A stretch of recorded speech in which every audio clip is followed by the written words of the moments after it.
문재인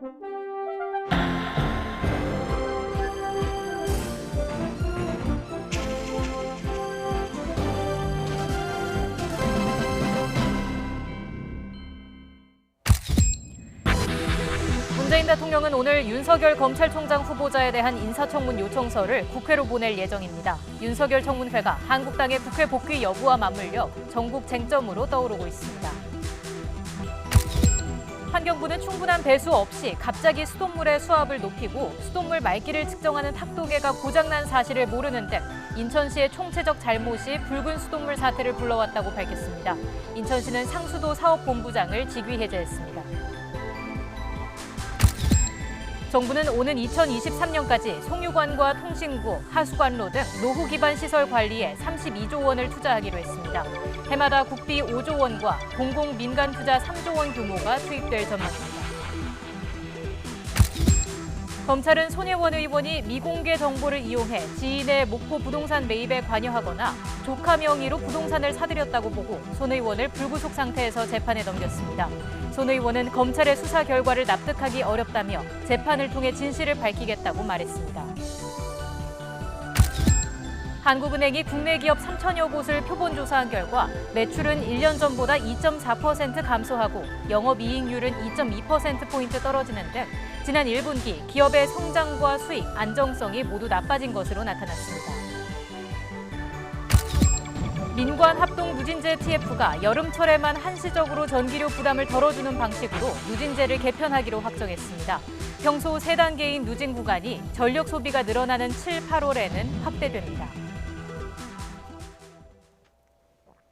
윤석열 차기 검찰총장 후보자에 대한 정부 인사 발령안이 국무회의에서 의결됐습니다. 정부는 오늘 이낙연 국무총리 주재로 국무회의를 열고 윤석열 검찰총장 후보자에 대한 인사 발령안을 심의, 의결했습니다. 검찰총장 임명은 국무회의 심의를 거쳐야 한다는 헌법 제89조에 따른 절차입니다. 이제 청와대는 문재인 대통령의 재가를 거쳐 이르면 오늘 윤석열 검찰총장 후보자에 대한 인사청문 요청안을 국회로 보내게 됩니다. 부동산 투기 의혹을 받아온 손혜원 의원에 대해 검찰이 일부 혐의가 인정된다고 결론 내렸습니다. 서울남부지방검찰청은 손혜원 의원에게 부패방지법과 부동산 실명법 위반 혐의를 적용해 불구속 상태로 재판에 넘겼습니다. 손 의원은 목포시청 관계자로부터 도시재생사업 계획이 담긴 보안 자료를 확보한 뒤 이 자료를 이용해 지인과 남편이 운영하는 재단이 14억 원 상당의 목포 도심 토지와 건물을 사는 데 관여한 혐의를 받고 있습니다. 이 가운데 조카 명의로 7,200만 원에 달하는 건물 2채를 사들인 부분에 대해서는 부동산 실명법 위반 혐의가 적용됐습니다. 손 의원은 이에 대해 억지스러운 검찰 수사 결과 발표를 납득하기 어렵다고 반박했습니다. 손 의원은 자신의 SNS를 통해 재판을 통해 당당히 진실을 밝히겠다며 차명 부동산이 밝혀질 경우 전 재산을 기부하겠다는 입장에는 변함이 없다고 강조했습니다. 전기 사용이 급증하는 본격적인 여름철을 앞두고 전기요금 누진제 개편을 위한 최종 권고안이 나왔습니다. 전기 사용량이 늘어나는 정도 이상으로 요금 부담이 커지는 누진제를 아예 폐지하는 방안까지 검토했지만 결국에는 지난해처럼 여름철에만 누진제를 완화하는 쪽으로 의견이 모아졌습니다. 취재기자 연결해서 알아보죠. 최하영 기자. 네, 경제부입니다. 네, 누진제 폐지를 기대한 사람들이 적지 않았을 겁니다. 결국 유지 쪽으로 결론이 나는군요. 한전의 경영 수지 악화가 부담이었을까요? 네, 그런 이유도 아예 무관하다고는 할 수 없을 것 같은데요. 민간 합동으로 구성된 누진제 개편 TF가 논의 6개월 만에 최종 개편 권고안을 내놨습니다. 앞서 누진 구간을 확대하거나 누진 단계를 축소 또는 폐지하는 3가지 방안을 두고 고민해 왔는데요. 전문가 공청회와 시민 의견 수렴을 거쳐 최종 개편 방안을 결정한 겁니다. 결론은 지난해처럼 여름철에만 전기료 부담을 덜어주는 방식이 선택됐습니다. 평소에는 현재 3단계 누진 구간이 유지되다가 7월과 8월에만 이 구간을 확대해주는 방식인데요. 1단계는 현행 200kWh 이하에서 300kWh 이하로, 2단계는 201에서 400kWh 이하에서 301에서 450kWh 이하로, 3단계는 400kWh 초과에서 450kWh 초과로 바뀝니다. 이렇게 되면 개편한 가운데 가장 많은 1,630만 가구가 월 평균 만원가량 전기세 부담을 덜 수 있습니다. 하지만 여름철 요금 폭탄 등 논란이 된 누진제 문제는 계속 떠안고 가게 됐습니다.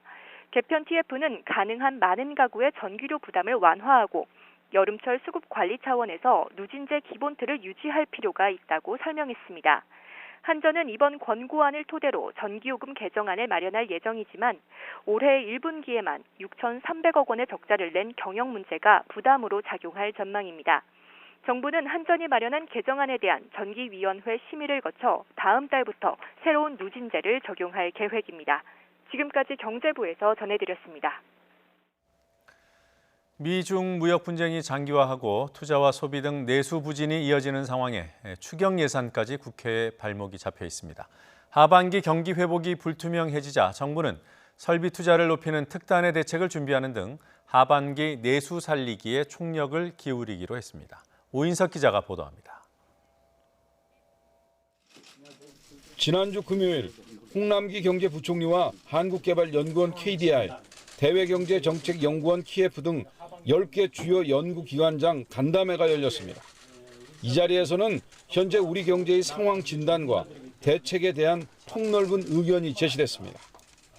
정부는 미중 무역 갈등의 장기화로 세계 경제의 불확실성이 높고 특히 수출은 반도체 가격이 지난해보다 절반 이하로 떨어지며 부진을 더해가고 있다고 진단했습니다. 국내 경기도 투자와 수출이 부진하고 내수조차 부침을 받고 있어 경기 하방 리스크도 점차 커지고 있는 만큼 대응책이 시급하다는 지적이 많이 나왔습니다. 민간 설비 투자라든가 건설 투자도 굉장히 부진해서 이런 분야에 대해서는 하반기에 특단의 대책이 필요하다 할 정도로 정부도 엄중하게 생각하고 있습니다. 정부는 1분기 마이너스 성장에도 2분기부터는 재정 투입 효과로 경기가 살아날 것으로 기대했지만 하반기 경기 회복도 불투명할 것으로 내다보고 있습니다. 추경 예산도 국회에 발목이 잡혀 한 발짝도 나아가지 못하는 상태입니다. 정부는 이에 따라 하반기에는 투자와 소비 등 내수 살리기를 통한 경기 방어에 우선 주력한다는 방침입니다. 커지는 경기 하방 리스크에 대비한 확장적 재정 정책과 함께 통화 정책도 적절히 이루어져야 한다는 목소리가 시장에서 나오고 있습니다. 똑같은 돈을 쓰더라도 정부의 재정 정책의 효과를 보다 더 극대화시킬 수 있다라고 하는 점에서 한국은행과 정부 간에 보다 더 적극적인 정책 조합이 필요한 시점이라고 생각이 됩니다. 정부는 경제 활력과 산업혁신, 사회 안전망 강화를 주요 내용으로 하는 하반기 경제정책 방향을 다음 주에 발표합니다. YTN 오인석입니다. 고유정의 전 남편 살해 사건을 수사 중인 경찰은 김포시 소재 소각장에서 뼈 조각을 발견해 피해자와 관련 여부를 조사하고 있습니다. 제주 동부경찰서는 지난 15일 김포시에 있는 쓰레기 소각장에서 사람 뼈로 추정되는 40여 점을 발견해 국과수에 감정 의뢰했다고 밝혔습니다. 발견된 뼈는 1에서 2cm 크기로 이미 분쇄와 소각 과정을 거친 것으로 알려졌습니다. 이에 앞서 인천의 한 재활용 업체에서 뼈 조각이 발견됐지만 동물뼈로 밝혀졌습니다. 경찰은 고유정이 전 남편을 살해한 뒤 시신을 여러 곳에 버렸다는 진술을 토대로 수색하고 있지만 지금까지 발견하지 못했습니다. 박남춘 인천시장은 20일째 이어지고 있는 붉은 수돗물 사태의 책임을 물어 상수도 사업본부장과 공촌 정수사업소장을 직위 해제했습니다. 박 시장은 환경부의 원인조사 발표 뒤 가진 기자회견에서 이번 사태의 직접적 책임 당사자를 도저히 옹호할 수 없다며 이같이 조치했습니다. 박 시장은 또 정부 합동감사단 등 외부 기관의 감사를 맡겨 그 결과에 따라 추가로 인사하겠다고 밝혔습니다. 이어 현재 수돗물 필터가 변색하는 단계여서 직접 마시지 않는 게 좋다면서 시민들이 안심할 때까지 생수를 계속 공급하겠다고 말했습니다. 가정 형편이 넉넉하지 않은 중고교생들에게 21년째 장학금을 지급해온 연구기관이 있습니다. 전 직원이 자발적으로 참여하는 사랑의 일궤자 운동이 나눔 실천의 직장 문화 전통으로 자리 잡고 있습니다. 이정우 기자입니다. 지난 1999년 찾아온 IMF 경제 위기. 우리나라 과학기술의 요람인 대덕연구단지에도 찬바람이 불어닥쳤습니다. 당시 직원 10명 가운데 2명꼴인 400여 명이 떠난 이 연구원의 분위기는 깊은 수렁과 같았습니다. 온 국민이 시름에 잠겨 있을 때 남아있는 직원들이 위기를 함께 극복하자는 의미에서 사랑의 일계자 장학금을 만들었습니다. 힘들 때일수록 더 힘든 사람을 좀 도와주는 게 어떻겠느냐 해서 그때 사랑의 구자 한 사람이 한 구자에 5,000원씩 해서 기본적으로 2구자를 좀 시작하자 해서 시작해서 그 당시에는 거의 남아있는 전 직원이 다 했습니다. 이렇게 시작한 사랑의 장학금은 21년째 이어지고 있습니다. 올해는 새로 선정된 33명을 포함해 중고교생 60명에게 장학금 1억 4,400만 원을 전달했습니다. 앞으로 사회에 나아가서 더 제가 도움을 받은 만큼 다른 사람들에게 베풀 수 있는 사람이 되고 싶다고 생각하고 있습니다. 선발된 장학생들은 고교 졸업 전까지 매월 20만 원씩 꾸준히 장학금을 지원받았습니다. 지금까지 32억 원이 학생들에게 전달돼 학업을 도왔고 수혜자 가운데 350여 명이 대학에 진학했습니다. 재능과 지식기부 등 다양해지는 사회 공헌활동. 전 직원들이 힘을 모은 장학금 지급 전통은 더불어 살아가는 사회의 한 축이 되고 있습니다. YTN 이정우입니다. 전 세계 인구가 올해 77억 명에서 30년 뒤에는 100억 명에 육박할 것이라는 전망이 나왔습니다. 유엔이 발표한 세계 인구 전망을 기정훈 기자가 보도합니다. 앞으로 30년 동안 세계 인구는 20억 명가량 늘어날 것이다. 유엔이 발표한 2019 세계 인구 전망 보고서의 예측입니다. 올해 세계 인구는 77억 명, 지난 1950년 이후 약 70년 동안 3배 이상 늘어났습니다.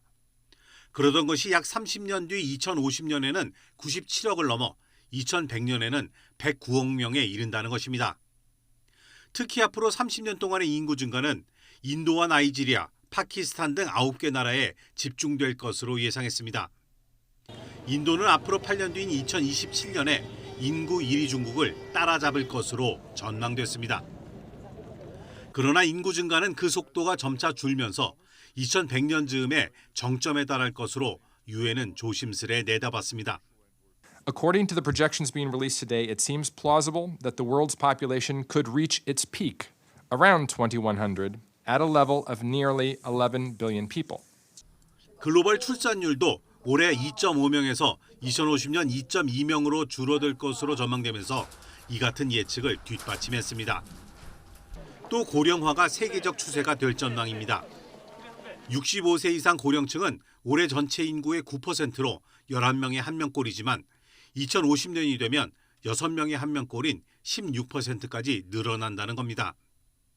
이에 따라 기대 수명도 올해 72.6세에서 2050년에는 77.1세로 늘어날 전망입니다. 다만 저개발 국가들의 경우 유아와 산모의 높은 사망률과 각종 분쟁, 에이즈 등의 영향으로 기대 수명이 세계 평균에 비해 7.4세가 낮다고 분석했습니다. YTN 기정훈입니다.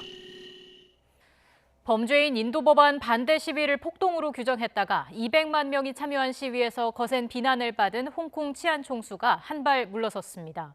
홍콩 사우스차이나 모닝포스트에 따르면 스테판 로 홍콩 경무처장은 어젯밤 긴급 기자회견을 열고 시위에 참여한 모든 사람이 폭동에 가담했다는 뜻은 아니라며 이들은 폭동 혐의를 적용받지 않을 것이라고 밝혔습니다. 지난 12일 수만 명의 홍콩 시민이 입법회 건물 주변에서 송환법 저지 시위를 벌이자 경찰은 최루탄, 고무탄, 물대포 등을 동원해 강경 진압에 나섰고 이 과정에서 80여 명의 부상자가 발생했습니다. 하지만 로 홍콩 경무처장은 이 시위를 폭동으로 규정하면서 맹비난했고 32명의 시위 참가자를 체포했습니다.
현재 북한에서 남하하는 비구름대가 경기 북부와 서울 그리고 강원 지역에 영향을 주고 있습니다.